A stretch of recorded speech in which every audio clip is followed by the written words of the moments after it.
Hello সবাইকে, তোমরা সবাই কেমন আছো? আশা করি ভালোই আছো। আমরাও সবাই খুবই ভালো আছি। সেই জন্য এবার চলেছি দোলে নবদ্বীপ। বরিশোনা মা আর আমি রেডি হয়ে সাত সকালে ব্যাগ প্যাক করে চললাম নবদ্বীপের উদ্দেশ্যে দোল খেলতে। মজা হবে এবছর খুবই, কারণ এটা আমার ফার্স্ট টাইম। কোনোদিনই সেরকমভাবে যাওয়া হয়নি ছোটোবেলা থেকে, কারণ স্কুল কলেজ নিয়ে কোনোদিনও সেরকমভাবে যাওয়া হয়নি। তো এবার আমার ফার্স্ট টাইম। কি হয় সেলিব্রেশন ওখানে শুনেছি নাকি দারুণ মজা হয়, তো সেগুলি তোমাদের সঙ্গে এবছর শেয়ার করব। সকাল সকাল দেখলাম অনেকেই মর্নিং ওয়াক করতে বেরিয়ে পড়েছে। আমার তো সেসব বালাই নেই, তাই দেখে তো বেশ ভালোই লাগলো। সকাল সকাল আমরাও বেশ অনেকটা জ্যামের মধ্যে পড়েছিলাম, তাতে কি, যাওয়ার একটা মজাই আলাদা। সকাল সকাল মাঠঘাট পেরিয়ে ঠান্ডা ঠান্ডা হাওয়াতে বেশ ভাল লাগছিল। সকাল সকাল সূর্য ওঠা দেখা একটা মনের মধ্যে কবি কবি ভাব মনে হচ্ছিল। বিশেষ তো কবিতা বলতে পারি না, তাই সেটাকে একটু চাপা দিয়ে দেখতে থাকলাম বাইরের দৃশ্য। দেখলাম হোলির আগে সবাই নাম সংকীর্তন করতে করতে মন্দিরের উদ্দেশ্যে যাচ্ছে।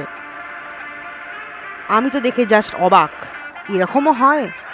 তো চলো সেগুলোই তোমাদের সঙ্গে দেখাবো। আরও অনেক কিছু ভিডিও বাকি আছে, তো দেখতে থাকো আমার চ্যানেল আর সাবস্ক্রাইব করো তাড়াতাড়ি, মজা হবে।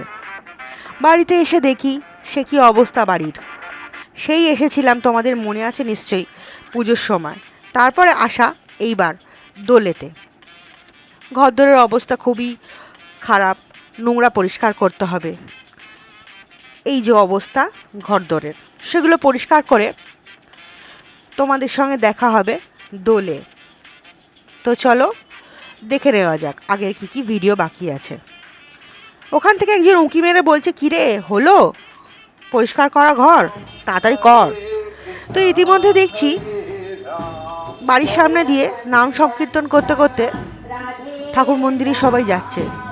আমার তো বেশ ভালো লাগছে দেখে, বেশ মজা হচ্ছে। কিন্তু এরা মনে হয় খুব সম্ভবত মণিপুরি ছিল। আগে আরও ফরেনাররাও যাচ্ছিল, সেগুলোও আমি ভিডিওতে তুলে ধরবো নেক্সট ভিডিওতে।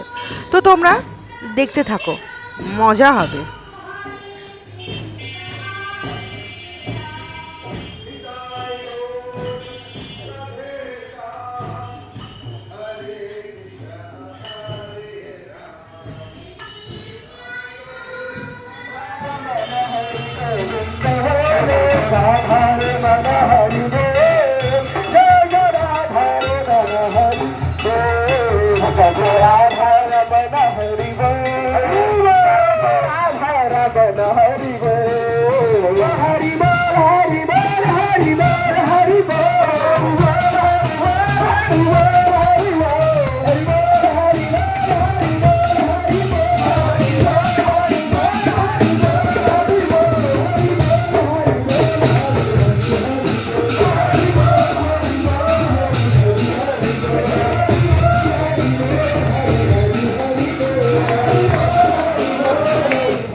Thanks for watching.